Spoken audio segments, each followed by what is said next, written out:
नमस्कार देवियों और सज्जनों, व्यालोक वाणी में आप सभी का एक बार फिर से स्वागत है। हमारे साथ हैं आनंद कुमार जी और आनंद भाई। और हम, जैसा कि हमने कल बताया था कि इन 9 दिनों हम केवल और केवल अध्यात्म की प्रगति की, आध्यात्मिक प्रगति की, पारिवारिक बातें, मानसिक शांति की बातें और तमाम बातें करेंगे। कल हम लोगों ने तय किया था कि किस तरह से दुर्गा सप्तशती और मानसिक समस्याओं का निवारण एक दूसरे के साथ है, उस पर आनंद जी बात करेंगे।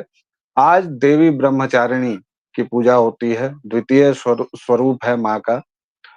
और ब्रह्मचारिणी बहुत ही शांत और शीतल माता हैं। इनके आंचल में केवल और केवल सुख है, समृद्धि है और शांति है। यह कठोर स्वरूप की नहीं है, बहुत ही शांत और मृदु स्वभाव है इनका। और किस तरह से प्रथम चरित्र, मध्यम चरित्र, उत्तम चरित्र होता है, इस सब पर हमको आचार्य आनंद कुमार जी ज्ञान देंगे। लेकिन सबसे पहले आप सभी को नवरात्रि की, शारदीय नवरात्रि की बहुत बहुत ढेर सारी शुभकामनाएं। आप सब कैसे व्रत कर रहे हैं, कैसे अनुष्ठान कर रहे हैं, तबीयत ठीक है आप लोगों की? अपना ख्याल रखें और जबरन कुछ भी न करें। जो आपका शरीर और मन जितना अलाउ कर रहा है वही करें। जबरदस्ती किसी को देखकर कि ये व्यक्ति फलाना कर रहा है तो हम भी ऐसा करेंगे, क्योंकि आप किसी अब्राहमिक धर्म के से नहीं बंधे हुए हैं, किसी भी अब्राहमिक मजहब या रिलीजन के आप फॉलोअर नहीं हैं। आप सनातन धर्मी हैं, जहाँ हर एक दिन एक उत्सव है, जीवन एक विराट उत्सव है, एक लीला है, माया है। और यही वजह है कि जहाँ आप पाएंगे आनंद भाई कि जैसे अब्राहमिक रिलीजन्स में औरतों को, महिलाओं को हमेशा ही दोयम दर्जे का, कहीं पसली से बना दिया गया है उनको, कहीं थोड़ी मिट्टी ले ली गई, कहीं 2 औरत बराबर 1 मर्द।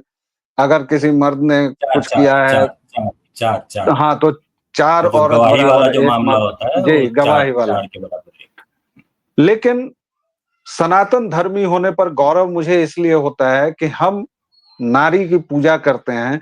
हालाँकि कुछ विघ्न संतोषी जो होंगे वो तुरंत आ जाएँगे कि नारी की पूजा करते हो लेकिन बलात्कार तो होता ही रहता है। रोज़ नारी की पूजा करते हो, ये मंदिरों में बना देते हो, लेकिन तुम लोग बलात्कार तो करते ही हो। ऐसे विघ्न संतोषियों को मैं 9 दिनों तक कुछ नहीं कहूँगा, 9 दिनों के बाद हम लोग बात करेंगे। लेकिन यह जानिए कि, और ना ही मैं वो, अब जो बहुत प्रचलित हो चुका है श्लोक, यत्र नार्यस्तु पूज्यन्ते रमन्ते तत्र देवता, ये भी मैं नहीं कहूँगा, क्योंकि अच्छा, ये हमारे ये ये याद स्वभाव दिला में दीजिए है। सिर्फ कि ये मनुस्मृति का है। हाँ, ये मनुस्मृति का है। जो लोग मनुस्मृति जलाते हैं और उससे सिगरेट पीते हैं, उन सभी मीमटों, भीमटों को भी ये याद रखना चाहिए कि ये मनुस्मृति का श्लोक है। और एक और बात मैं कहना चाहूँगा कि ये हमारे खून में है, जीन में है, हमारे पुरखों ने ये हमें दिया है। हमें यह सिखाने की ज़रूरत नहीं पड़ती है कि नारी तुम केवल श्रद्धा हो, विश्वास रजत नग पद तल में। और हमें कोई यह बताने नहीं जाता कि अगर कोई नारी है तो हम उसके लिए दरवाजा खोल दें। आजकल जिन चीज़ों को, आनंद जी आपने देखा होगा कि बहुत इन सब बातों को, oh! Shahrukh is so cool man, उसने दरवाजा खोला। ये तो हम सामान्यतः करते हैं। हमारी माँ-बहन जहाँ जाती है, हम उनके हाथ से सामान ले लेते हैं, या किसी के भी, चाची के हाथ से सामान ले लिया, हम ये इसका प्रणाम कर इसका एक लेते बड़ा हैं। अच्छा सा मजेदार सा हम उदाहरण याद दिलाना चाहेंगे। ये मेरे साथ दुर्घटना होती थी दिल्ली में जब हम नौकरी किया करते थे उस वक्त। माँ यहाँ से आती थी तो मोहल्ले का जो मार्केट था, मोहल्ले का जो बाजार था, वहाँ माँ के साथ चले जाया करते थे कभी कभी शाम में।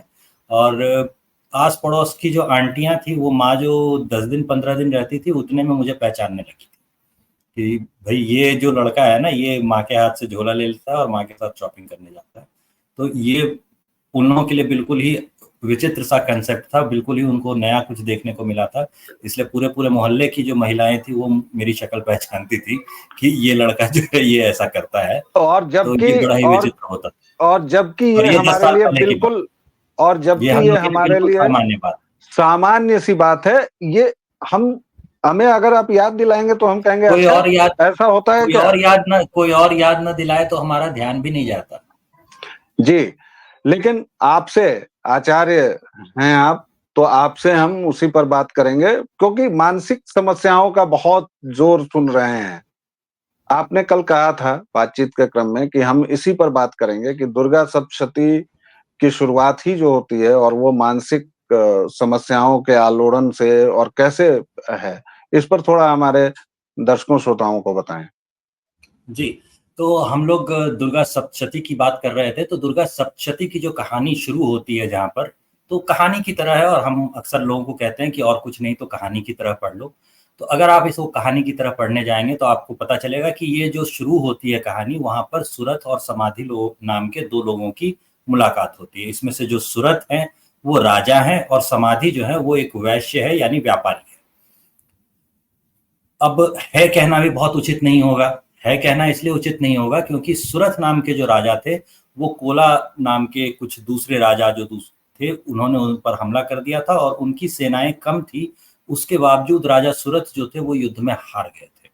युद्ध में जब वो हार जाते हैं तो जो मंत्री वगैरह होते हैं वो उनकी सारी धन संपत्ति, उनका कोष जो होता है वो हड़प के बैठ जाते हैं।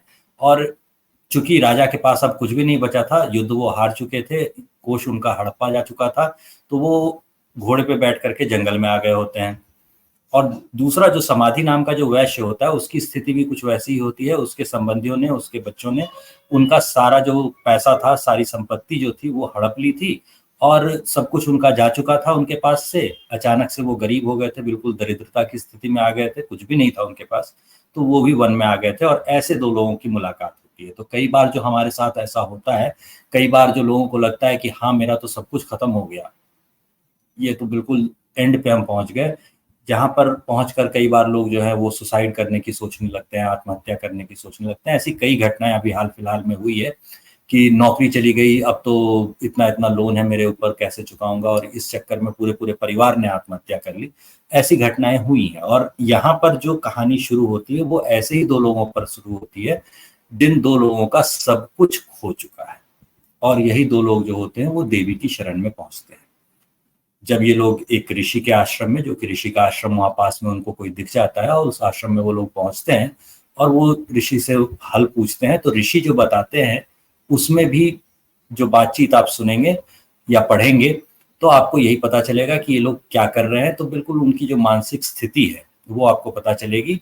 ये लोग आपस में बात कर रहे होते हैं और ऋषि भी जो है वो समझा रहे होते हैं कि मनुष्य तो छोड़ो, पशु पक्षी भी जो है वो भी अपने बच्चों का कुछ भला हो सके वो कर रहा होता है। और ये भलाई वो क्यों कर रहा होता है, तो ये भलाई वो इसलिए कर रहा होता है क्योंकि वो मन में सोचता है कि कभी ना कभी इसका प्रत्युपकार मुझे मिलेगा, मतलब बुढ़ापे में जब मैं बहुत कुछ करने की स्थिति में नहीं होऊंगा तो ये बच्चे मेरा ख्याल रखेंगे, ये सोच करके वो अपने बच्चों का ख्याल रख रहा होता है। और जब ऐसा नहीं होता है तो मनुष्य बहुत ही बुरी स्थिति में आ जाता है। ये बातें जो है वो ऋषि समझा रहे हैं।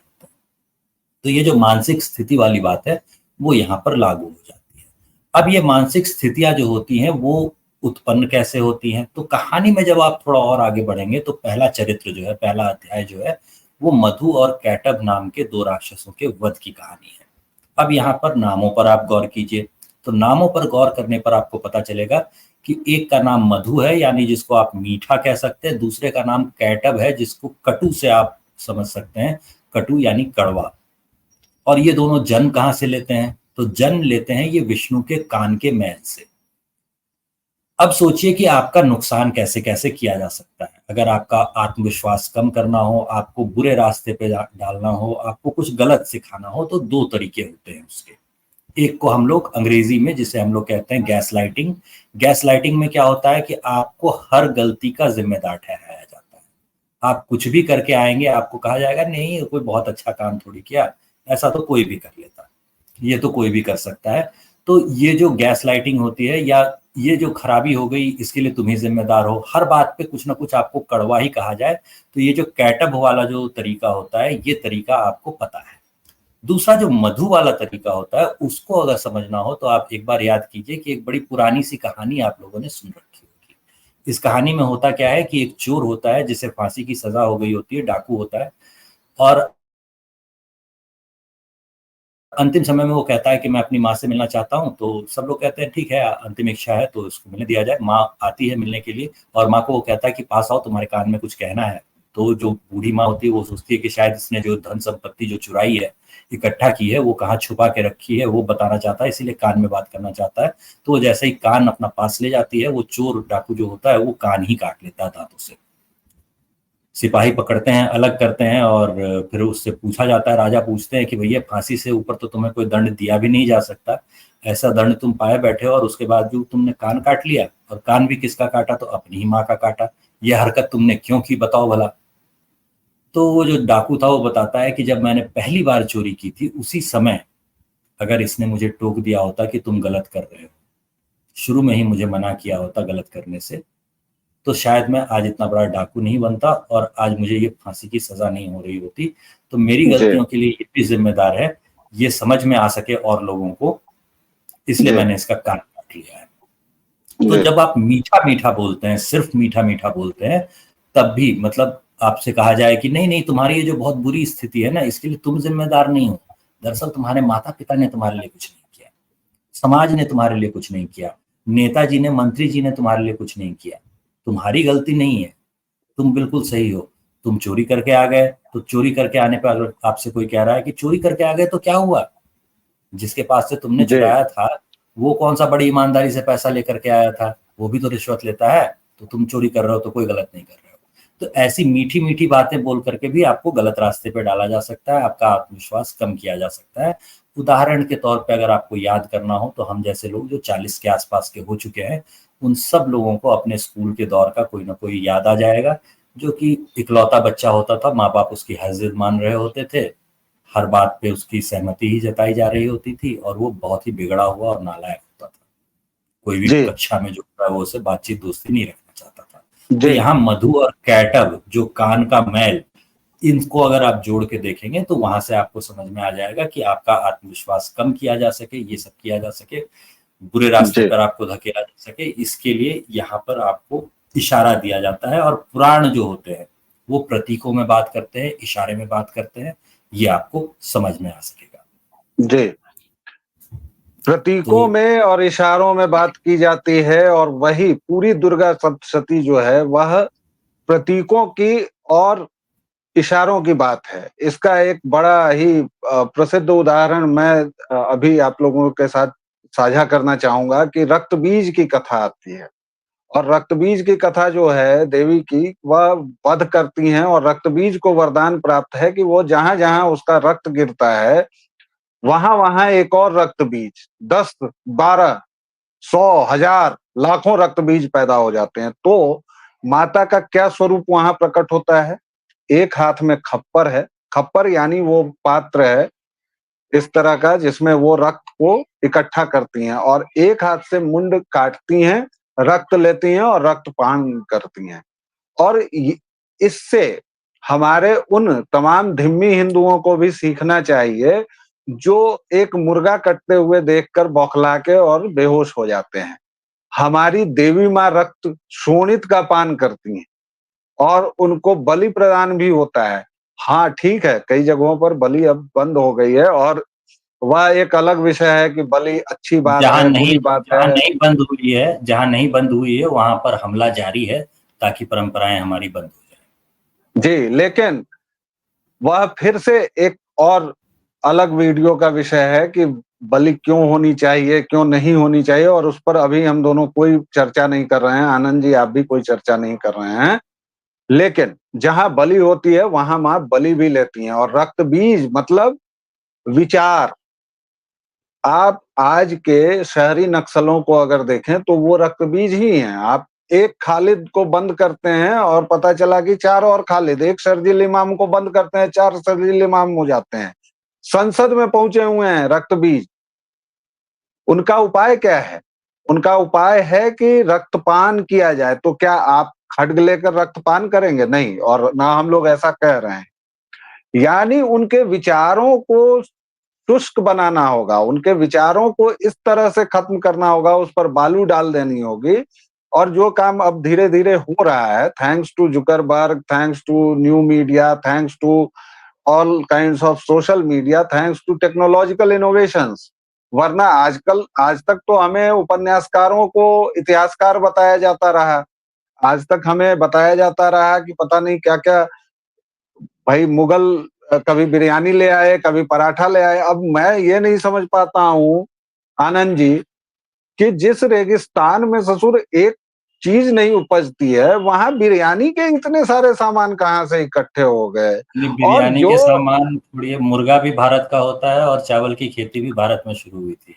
और जो रेगिस्तानी लुटेरे अपने यहाँ एक शौचालय तक नहीं बना सके, एक ढंग की इमारत तक नहीं बना सके, वो ससुर भारत में ही आके ये ताजमहल से लेके और पता नहीं क्या क्या कैसे कैसे बना देते हैं। हालांकि अब तो ये तय हो गया है भाई, अब तो एनसीईआरटी की किताब में ये आ गया है कि जिस लाल किले को आज तक महान महान बादशाह अकबर के नाम पर थोपा जाता रहा, आगरा वाले, वो सिकरवार राजपूतों ने बनाया था। ये चीज दुरुस्त कर दी गई है, उम्मीद है बाकी चीजें भी दुरुस्त होंगी। लेकिन वापस आचार्य जी, दुर्गा जी, सप्तशती का पाठ क्यों करें, क्यों जरूरी है? आपने चलिए बताया तो कि इसको मानसिक इसको हम स्वास्थ्य लोग, और बाकी चीजें। लेकिन अगर मैं 17 साल का एक युवक हूं, 18 साल का, मैं आपसे जानना चाहूं कि मैं क्यों दुर्गा सप्तशती का पाठ करूं, क्या होगा इससे? तो हम लोग पहले अध्याय को ही थोड़ा सा और आगे बढ़ाते हैं। पहले अध्याय को ही थोड़ा सा और आगे आप पढ़ेंगे तो उसमें ये जो मधु और कैटब नाम के राक्षस होते हैं, ये जब पैदा होते हैं तो उस वक्त विष्णु जो होते हैं वो नींद में होते हैं। विष्णु नींद में होते हैं और ये मधु और कैटब नाम के जो राक्षस होते हैं, ये विष्णु को मारने का प्रयास नहीं करते हैं। जिनके कान के मैल से इन राक्षसों का जन्म होता है, वो देखते भी हैं कि विष्णु जो है वो नींद में है, योग निद्रा में है, लेकिन वो उन्हें मारने का प्रयास नहीं करते हैं। वो मारने का प्रयास किसे करते हैं? तो वो मारने का प्रयास करते हैं ब्रह्मा को। यहाँ क्या हो रहा है? फिर से प्रतीकों की अगर हम लोग बात करें तो विष्णु जो है वो पालन पोषण का प्रतीक है। जैसे आप पैसे कमाते हैं कुछ अपने परिवार का और अपना पालन पोषण करते हैं, हम करते हैं, या और लोग भी, सभी लोग ऐसा ही करते हैं, कुछ पैसे कमाते हैं, कुछ मेहनत करते हैं और उससे अपना और अपने परिवार का पालन पोषण वगैरह करते हैं। तो वैसे ही पालन पोषण की जिम्मेदारी जिस पर है, उस पर ये हमला नहीं कर रहे हैं। ये हमला कहाँ कर रहे हैं? तो ये ब्रह्मा पर हमला कर रहे हैं, जो कि सृजन के लिए जिम्मेदार है। कुछ भी नया अगर आप बनाते हैं, कुछ भी नया जो आप क्रिएटिव करना चाहते हैं, वो मधु कैटअप नष्ट कर डालेंगे। बहुत ज्यादा तारीफ अगर आप किसी की कर रहे हैं, आप कह रहे हैं कि अच्छा पेंटिंग बनाई, बहुत अच्छा, बहुत सुंदर पेंटिंग है, उस पेंटिंग में कमियां क्या थी वो आपने बताई ही नहीं, तो फिर वो बच्चा जो है वो बड़ा होकर के भी जो ममता बनर्जी पेंटिंग बनाती है वैसी ही पेंटिंग बनाएगा। उसकी पेंटिंग की स्किल्स में कोई सुधार नहीं होगा, तो आपको गलतियां भी वहां ढूंढ के निकालनी पड़ेगी। इसका उल्टा कर लीजिए, सिर्फ कमियां निकालते रहिए और कुछ भी अच्छा जो उसने किया है वो ना बताइए। अगेन वो जब खत्म करेगा, वो बच्चे की क्रिएटिविटी को खत्म कर देगा। तो आगे वो कुछ भी नया सृजन करने से पहले डरेगा। वो सोचेगा कि यार कुछ भी करने जाए तो लोग क्या कहेंगे, चार लोग क्या कहेंगे, वो तो सब बुराई ही करते रहते हैं, निंदा ही करते रहते हैं। तो वो कोशिश ही नहीं करेगा कुछ भी नया करने की, कुछ भी इनोवेटिव करने की। तो नया सृजन जो होता है वो बंद हो जाएगा। तो यहाँ पर मधु कैटअप की कहानी भी आपको यही बता रही होती है कि वो जो हमला करते हैं, वो जहाँ जिस चीज को समाप्त करना चाहते हैं, वो नया सृजन है जिसे वो समाप्त करना चाहते हैं। तो यहाँ तक अगर सिर्फ पहला अध्याय अगर आप पढ़ लेते हैं, तो पहला अध्याय पढ़ते ही आपको इतनी चीजें कम से कम समझ में आ जाएंगी कि हमेशा निंदा नहीं की जाती, हमेशा स्तुति भी नहीं की जाती। अगर ऐसा किया जाए तो नया सृजन जो होगा वो बंद हो जाएगा। दोनों चीजों के बीच में एक बैलेंस, एक साम्य बनाना पड़ेगा आपको, और तब जाकर जी के कुछ नया सृजन, कुछ नया क्रिएशन, कुछ क्रिएटिव हो पाएगा। और युवाओं में जो क्रिएटिविटी होती है वो बहुत ज्यादा होती है। तो युवा अवस्था में अगर आप इस चीज को पढ़ लेते हैं और सीख लेते हैं कि किस तरह की स्थिति में आपकी क्रिएटिविटी कम हो जाएगी, तो जब भी आप पे ऐसा निगेटिव इम्पैक्ट आना शुरू होता है, कोई ऐसा आदमी आपको मिल जाता है जो हर बात में आपकी प्रशंसा ही कर रहा हो, तो भले आपने बचपन में वो कहावत ना सुनी हो जो मिथिलांचल में प्रसिद्ध है। मिथिलांचल में एक कहावत होती है कि माए से ज्यादा अगर कोई प्यार करने लगे तो समझो वो डायन है। जी तो हिंदी में अर्थ ऐसा ही निकलता है, अलग अलग जगहों पर ये कहावत या इससे मिलती जुलती देशज कहावत जो होती है वो होगी। तो जी आपकी कोई प्रशंसा ही किए जा रहा है या आपकी हर हरकत को अच्छा ही बता रहा है, तो ऐसा आदमी आपका नुकसान करना चाह रहा है, ये चीज आप समझ सकेंगे। और इससे आप ड्रग एब्यूज से बच सकेंगे, इससे आप लव जिहाद वगैरह से बच सकेंगे। इसका उल्टा, यानी कि अगर कोई आपकी हमेशा निंदा ही कर रहा है, हमेशा आपकी बुराई ही कर रहा है, तो आप में सारी खराबियां ही नहीं है, किसी न किसी क्षेत्र में आप अच्छे भी हैं, अच्छे ही नहीं बहुत अच्छे हैं, ये भी आपको याद रहेगा। और इतना जी सिर्फ पहला अध्याय पढ़ लेने पर हो जाएगा, जी। और सिर्फ कुल प्रथम मिलाकर, चरित्र पढ़ना। जी, और कुल मिलाकर आपने जो बात कही, मैं सार रूप में संतुलन, और हमारे जो युवा साथी हैं आजकल, और हम सभी उस एज से गुजरे हैं, और ऐसा कोई अधेड़ भी नहीं हो गए हैं, लेकिन फिर भी, और अभी तो मतलब ऐसा माहौल है कि 57 साल का शाहरुख खान युवा बुड्ढा है, नहीं है, अधेड़ नहीं है, युवा नहीं है। जब तक एक और पार्टी के युवराज जो हैं वो युवा नेता है, तब तक तो हम किशोरावस्था में ही हैं। तो हम लोग तो किशोर ही हैं। और लेकिन आपने बाल जो बात सफेद हो कही, गए तो क्या, दिल अभी भी काला है। लेकिन आपने जो बात कही वो है संतुलन की। जी। और हमारे जो किशोर साथी हैं, जो युवा साथी हैं, उन लोगों को कई बार ये लगता है कि घर में उनकी इज्जत नहीं हो रही है, या घर वाले उनको समझ नहीं रहे हैं, या जो भी। एक केंद्र होना चाहिए आपके संतुलन का, और वह केंद्र अध्यात्म में आपको मिल सकता है, और अध्यात्म की कोई भी आयु नहीं होती है। और सनातन आपको बचपन से अध्यात्म सिखा सकता है। आप शाक्त बने, शैव बने, वैष्णव बने, कुछ भी बने, लेकिन आप अगर 10 मिनट, अगर हमारे युवा आजकल जिम बहुत जाते हैं, शरीर पर बहुत मेहनत करते हैं, प्रोटीन खाते हैं, 2-2 घंटे वो पंप करते हैं, ये उठाते हैं, वो उठाते हैं।